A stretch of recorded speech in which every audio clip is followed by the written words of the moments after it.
бачаи ами занг задааст, як марда гирия дорад ки бачаам шогирди ами Абу Муҳаммад ами Абу Даҷоли Маданӣ буд.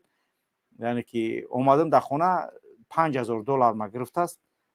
мега қапид мушки хаями корам тария камера будааст, намефаҳмидааст бачааш. мега хайна ты гирифтаям пила барои чи ҳамтарӣ кардӣ? мега мана устодам гуфт ки агар падарат мотурдӣ боша кофирай муртадай мушрикай ту шаба дизди иҷозатай. мега ина чӣ кор кунам камера ҳамин мусулмонай мега ки падарша диздидестайз ба фармони яъне ба ақидаи Абу Даҷоли ҳайвони яъне ки ҳаму Кремли.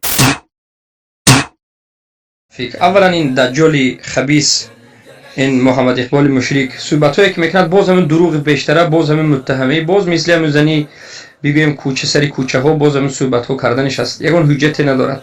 یگان نفر از اهل توحید، یگان نفر ما مثلا شخصا من هیچ کسی رو ما نگفتیم که این کن آن بکن. این تهمت های هست که وقتی که انسان ها جواب گفته نمیتوانند، علما به ما جواب گفته نمیتوانند، وقتی که شرک و کفر خودشون دفاع کرده نمیتوانند مجبور تهمت بکنند. الله خورشون بکند.